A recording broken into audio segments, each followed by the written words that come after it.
Functions. Okay. A function is a group of statements that together perform a task. Here are some functions that we already met today. So we met the main, obviously. This is where our program starts. This is our starting point of our program, right? All of the code we wrote today, we wrote it inside of the main. Main is a function. We also saw strlen. We didn't use it, but I mentioned that.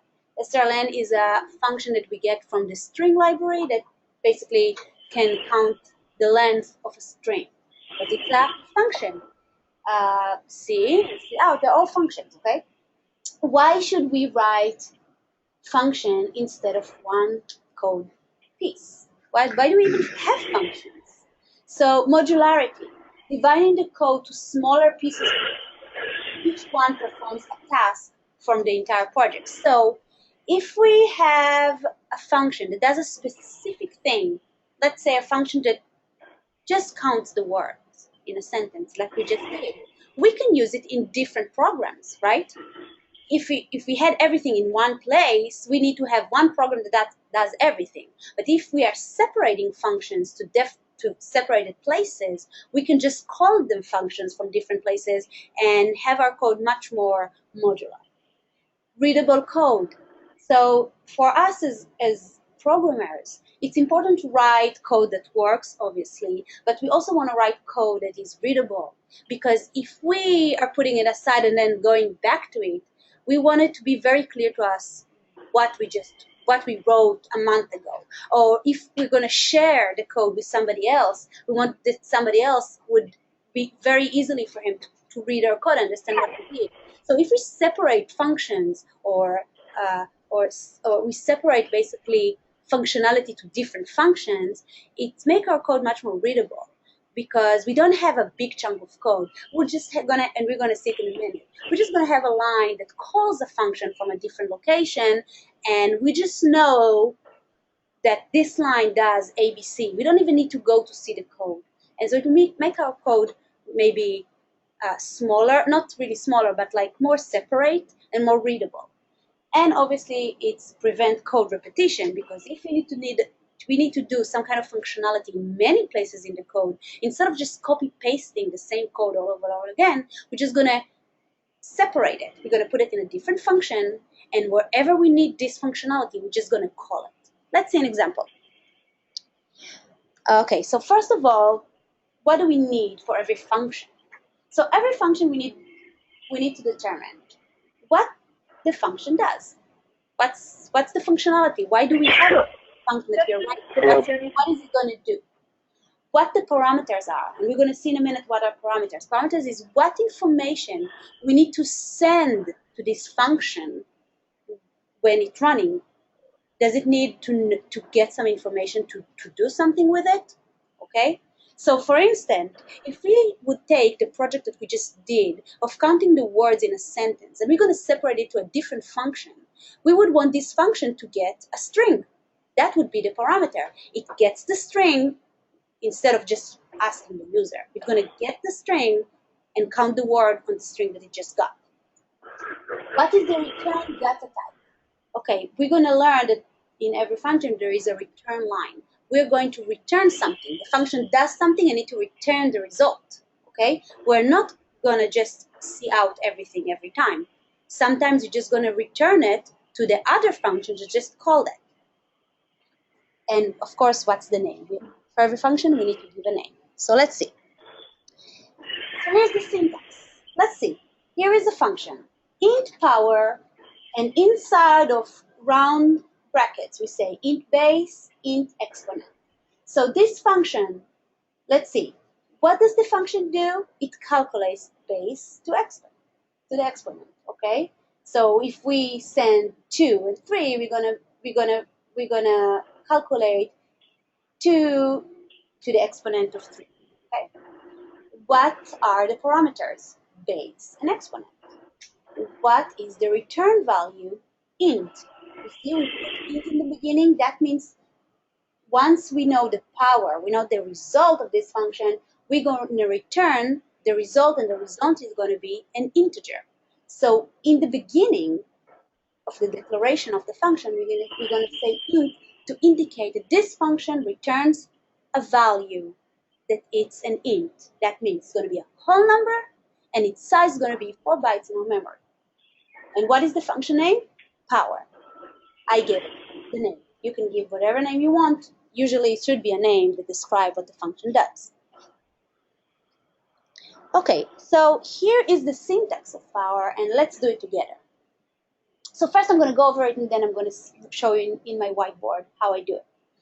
Okay, so I declare inside of the function, you see I put the curly brackets. That means I give it a scope, I give it a frame, everything that inside of those curly brackets, just like in the main, okay? This is called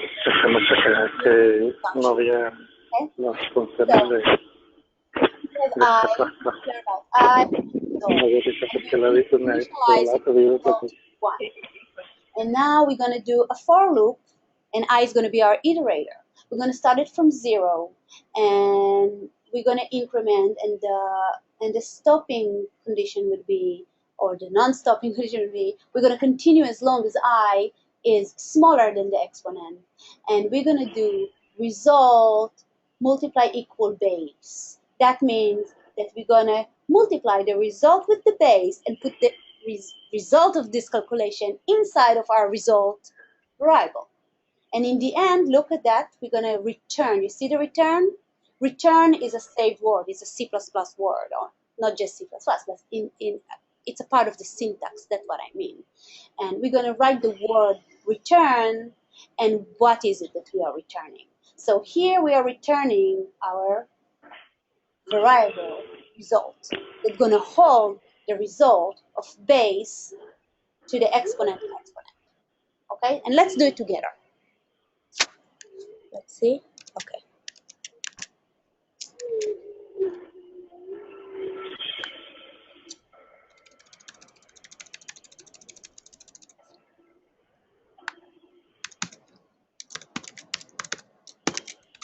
Okay, so let's say that we're gonna do 2 to the power of 3.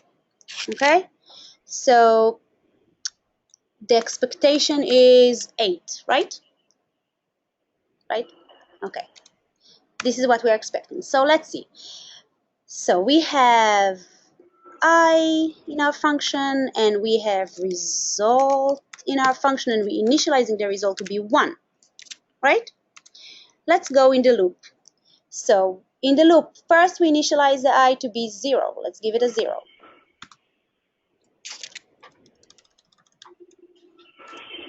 Okay, let's check.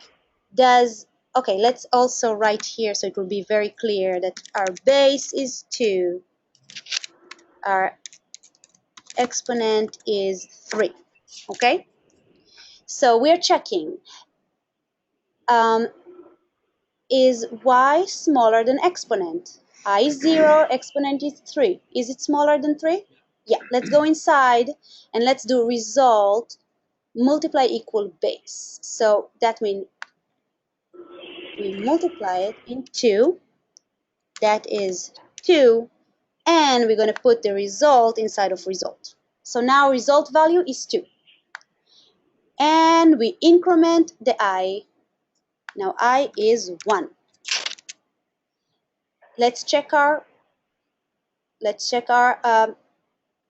the condition here. Is I smaller than exponent? Is I smaller than 3? Yes. We're going to go inside our loop and we're going to say result multiply equal base. So that means we're going to multiply with the base, which is 4, and we're going to put the result inside result. So now it's 4, and we're going to increment the I. Now let's check. Is I still smaller than the exponent? Yes. Let's go inside and let's do result multiply equal base. So we're going to multiply base. That's going to be 8. And we're going to assign the result inside result. So now it's 8. And let's increment the I. Good. Now let's check. Is I smaller than exponent? No. We're done. So what are we going to return? 8. To whoever called this function is going to get 8. Let's see how, if this is clear, let's move on to see how we're going to, yes. Is there a power-up operator in C++? Yeah. In math library, there's POW. It's called, yeah.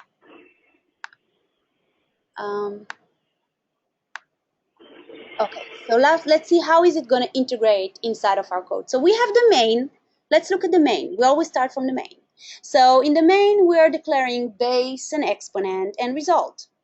And first, we're going to ask the user, please enter a base and exponent. So we're going to enter the 2 and the 3, right, that we just did, or whatever we want, but I'm just relating it to our example. And then our result here is going to get the result value, the return value from the power function, and we're going to send the base and the exponent that we just read from the screen. So let's go. Where is power? Here it is. It's up here, okay? And it's just what we just saw, right? It's the same thing. Here the base is going to get this base, and this exponent is going to get this exponent. I mean, it's going to go inside, do the work, and return 8. Remember, that was the return value, and it's going to be assigned into this result. And here in this line, we're just gonna print it out. Now, I want to point out two things. So, wherever you want to call a function, invoke it, you need the location where you invoke it, to be familiar with that function. What does it mean is that I wrote power here. In this point, the main needs to be familiar with power. So what did I do? I declared and wrote the body of the function prior the main. Okay, physically in our file, it's gonna appear before the main. So when we in the main call it, we know it. Okay, this is one thing. The other thing that I want to mention, it's about a function scope. So you see we have result here and result here. These are not the same results. So our main have its function scope inside of those curly brackets. That means whatever we declare here only be known by the main, right? And here the power function has its own curly brackets. That means that it has its own scope.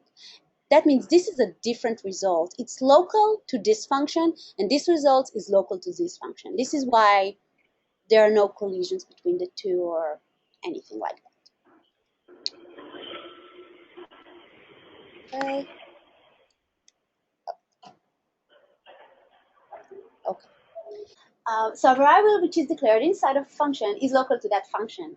Its scope is within the function boundaries. That's what I mentioned. If I declared int result inside of the main would know it. But if I have another function and I'm going to do the same name, int result, it's going to be for that function. Okay? It has a scope, and this is where in the previous example, the two result variables were different. One existed in the main scope and the other one existed in the power scope. Okay, libraries. So we're using it as we program today, but this is just for you to know. A functionality library stores functions that are related to the same theme. In order to use function from a library, we need to include the library in the top of our file. And this is what we did, remember? We included the IOStream and we included the string. And it's just going to tell the preprocessor once we build our program is to basically to include everything that this library gives inside of our code. Okay, so we can use all of the functions.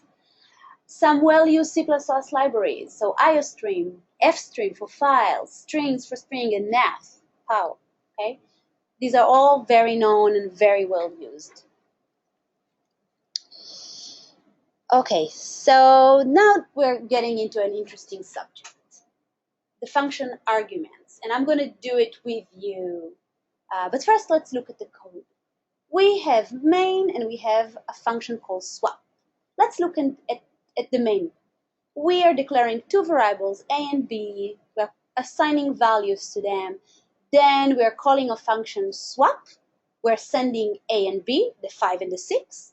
And once it's done, we're gonna print it out. We're gonna see out. What do you think swap is doing? Just without looking at the code. Changing. Yeah, swapping. So I would assume if A is 5 and B is 6, when I'm swapping between them, A would be 6 and B would be 5, right? Let's look at the code and see if this is what it's doing. So we look at the swap and we see that it gets A and B, fine. By the way, we can also say, we can give it different names for the parameters. It doesn't really matter.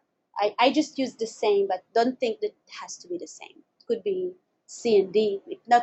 There shouldn't be, or there isn't any correlation between the name you give it in the main or wherever you're going to call it and whatever you say in the function. But that's okay. For today, we can use the same names. It's fine. Yeah, okay. So we have A and B. Then we go inside. We declare a new variable called temp, which gets the value of A. Then we assign B to A, and then B is going to be temp, and then we're going to print it out. So let's do it together. Let's do it just like we did before.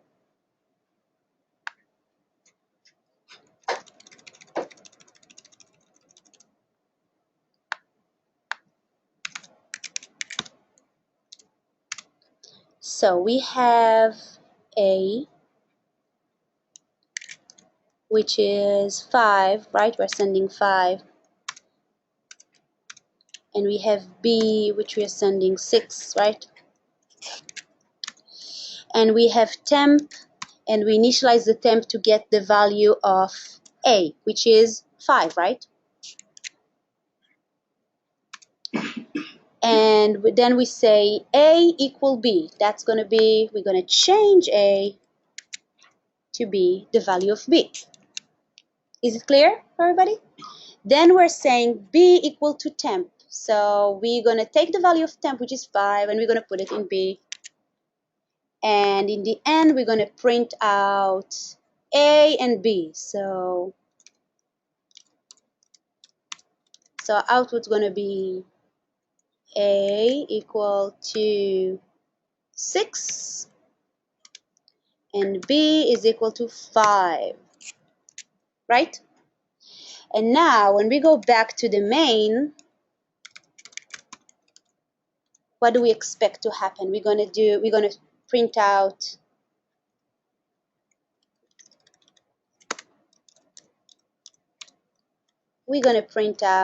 A is equal to, what do you expect? 6 and 5, and B would be equal to 5. Let's run it together and let's see if this is what we're getting. Let's just do this. Let's copy those. Say, add a new project. Console. Yeah. Okay. Good. 13. Okay. Where is it in here?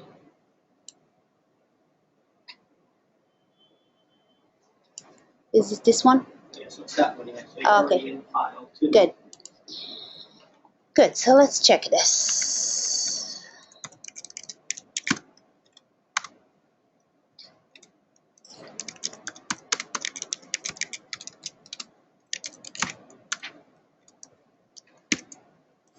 So we have the swap here. Let's look at the main. Where did I put it? Swap. Oh, I didn't put it. Okay. And here we're going to do this. We're going to do int A equal 5. Int B equal 6. And we're going to say, first I want to print out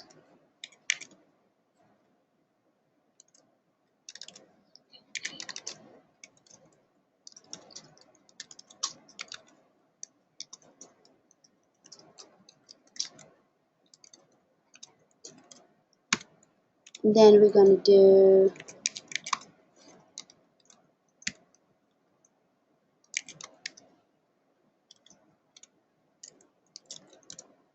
just do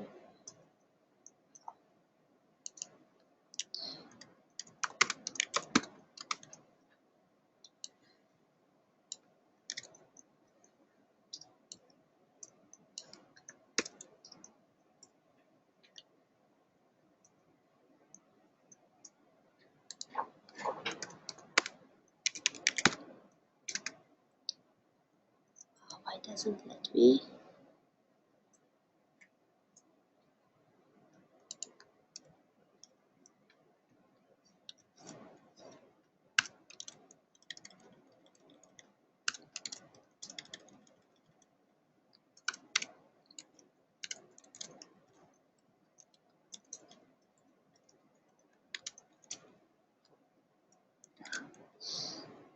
Okay,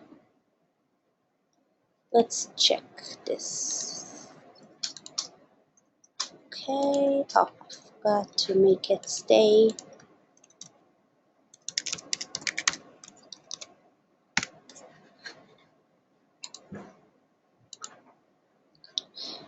Okay, so let's see what's happening. So in the main, we say that first we print, we say 5 and 6.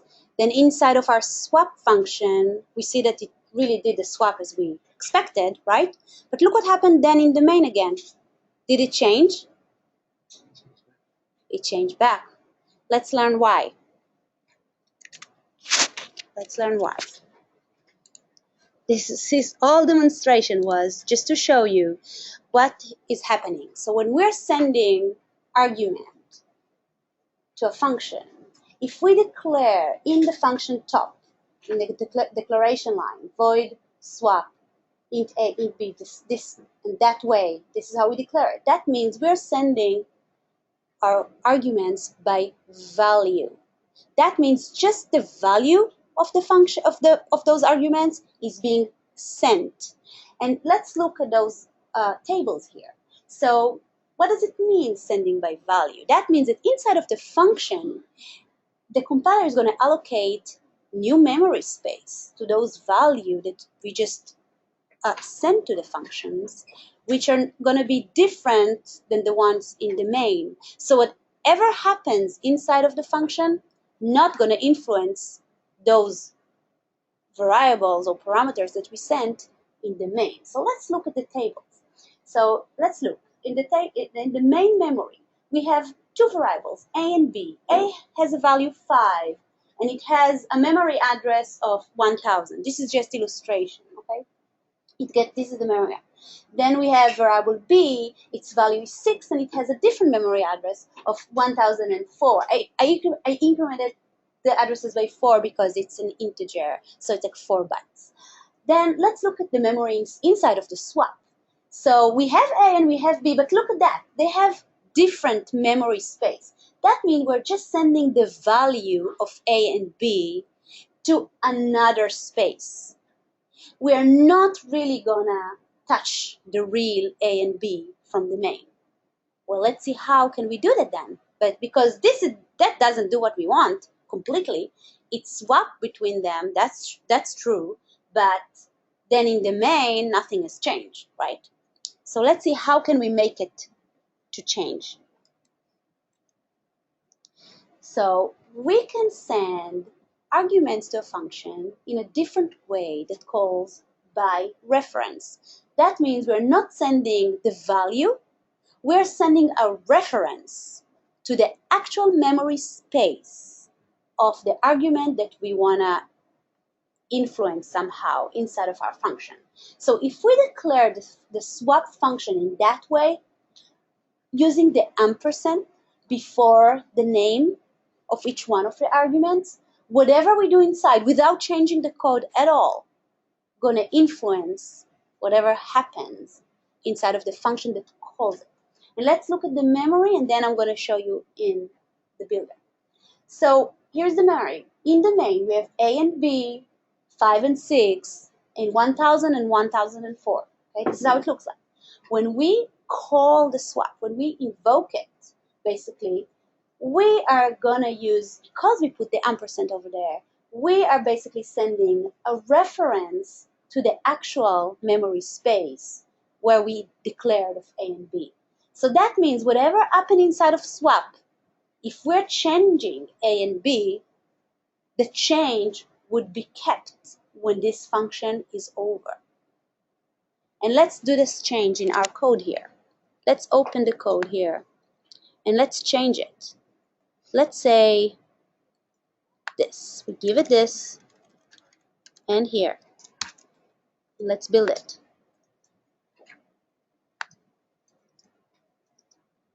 Let's run it. And you see, it's kept the change because we didn't send a copy, just the value. We sent a reference.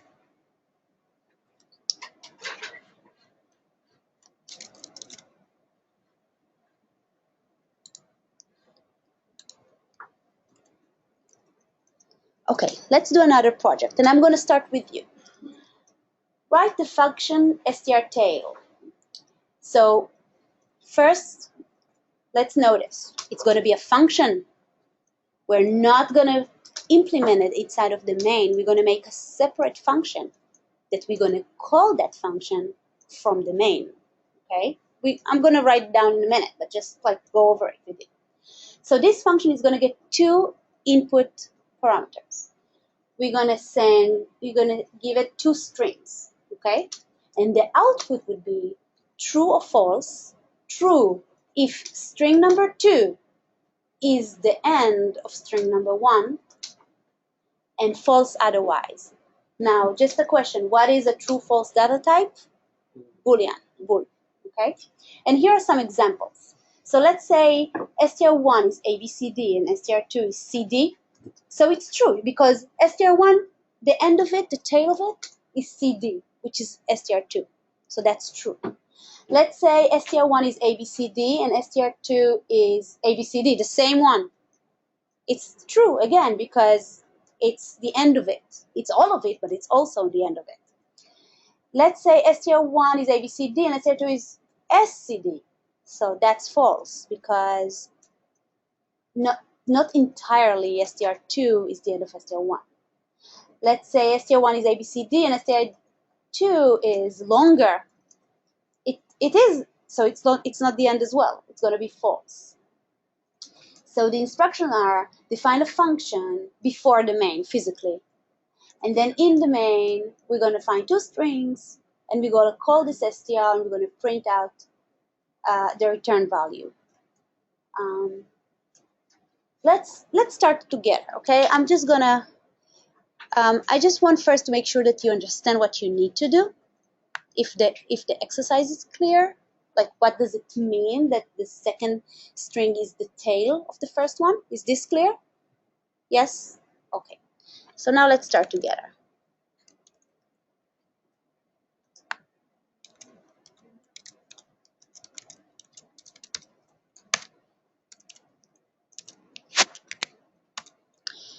So let's see, what do we need? So we have a function that's called strtail, and it needs to, the output, that means it needs to return a value, true or false. So first thing when we declare about a function, we need to declare what is the return value. So true or false is Boolean. So we're going to say bool. Then we're going to say the name of the function. And then in parentheses, we need to say what are the arguments that this function is going to get. So it's going to get two strings, right? So we're going to say string str1 and string str2.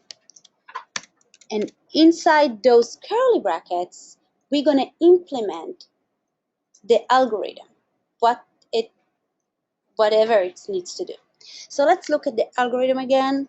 So we need to find if the second string is the tail of the first string. So how should we do that? We definitely need a if. How Do we need to iterate to go over each character? Right, so we need to do a loop. We need to have a loop, so we're going to have a for loop. We're going to have a for loop.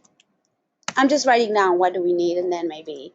So we're going to go over each one of them, or we need to think how are we going to check it? Is there a substring function in C++? Right, but today we're not going to get into those. You definitely can do that, obviously. But I didn't know if there was in C++. oh yeah, there is substr. Yeah, there is one. Yeah, but we're trying to think how to implement it. Should have a for loop, and what else? We should compare things, right? Yes, we got to compare str1 and str2. Right. Or to see if there's a match Mm-hmm. like between the two letters, right? Yeah, that's true. So let me ask you first question. What if str2 is bigger than str1? It's false right away. So let me teach you. If we use string, okay, we can use this thing. We can use str.size. That basically will give us the size of the string. So can we compare, for instance, like this, if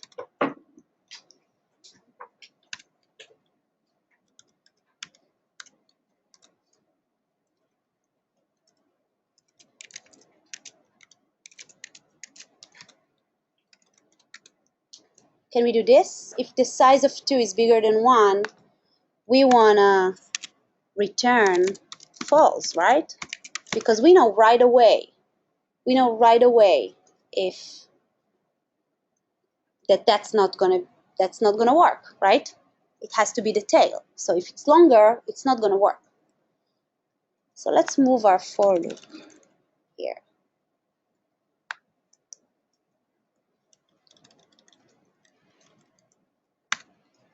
Let's think about the else. Okay, so let's say it's not longer. It's actually either equal or shorter. What do we want to do? We want to iterate to the next one. If it's shorter,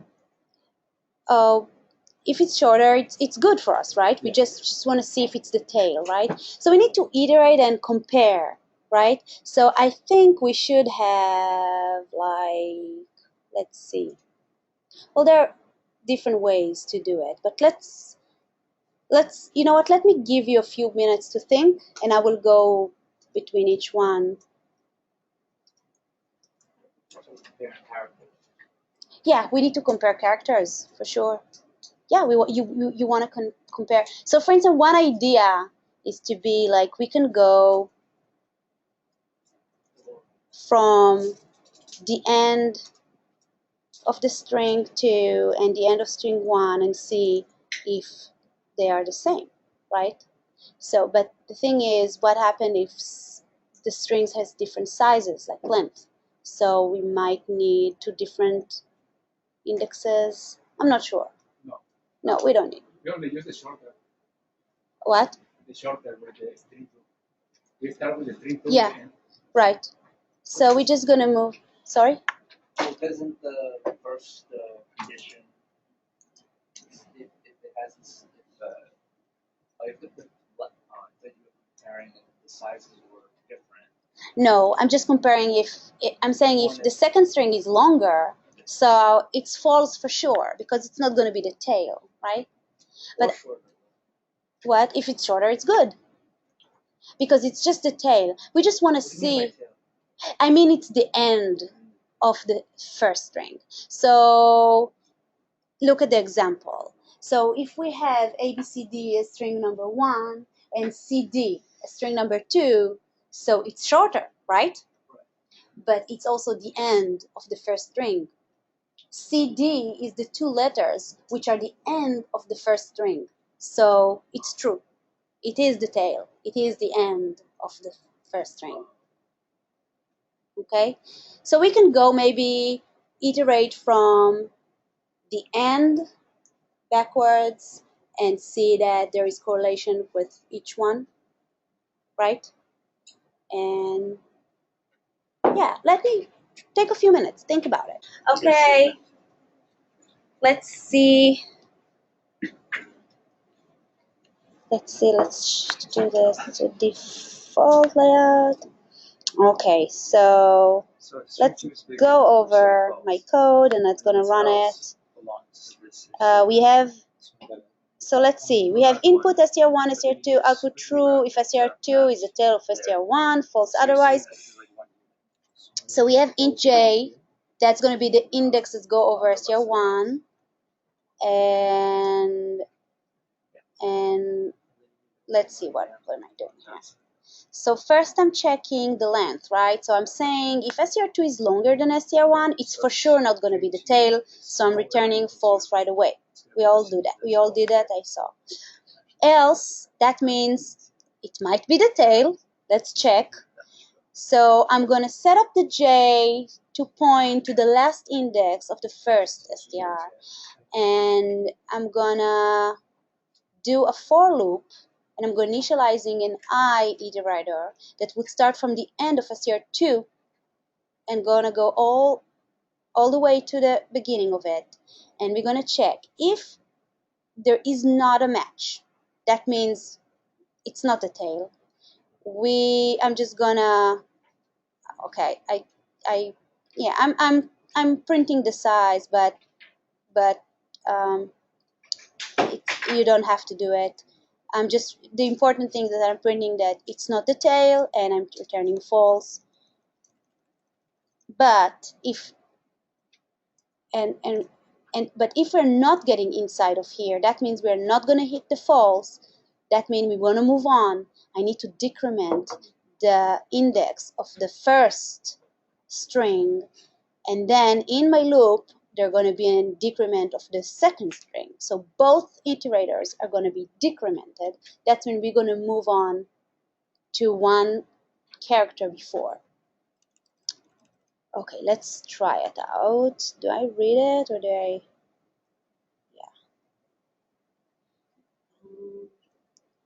Okay, so I kind of did it like hard-coded. So what do we expect here? If str1 is HLO and the other one is H1H, it's true, right? Let's check it out. Let's do we have it as the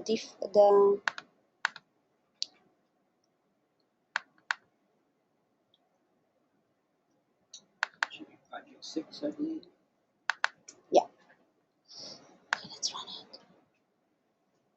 Okay, and hello is the tail of H. Oh, do you want to change it? Maybe to do something like this. Let's check it out. And it's not the tail. Any questions about this? Okay, so let's. The one thing I'll mention with these functions, the compiler needs to know where you declared it to be able to find it. So Oh, right. in my case, I have the function declared after the main. That's why in that main, I have to first define the function before I call it. Otherwise, the compiler won't find it. But if you declare the function before the main, then the compiler knows where to find it. So you see there in the main, I first have to declare the bool string tail, and then I can call the function string tail. But if that function was declared before the main, I would not have to redeclare it in the main like I do there. Which is what we talked about, that wherever you call a function, that location where you call the function needs to be familiar with it. So either you declare it prior, or, I mean, in more complex programs, you can put the declaration in the header file, but right here, as long as we put the body of the function before the main, that's going to work. But Ali's mentioning that since he put the body of the function after the main, the way to let the main know about the function is just to add this line bool str tail, and which is basically just the declaration of it, right?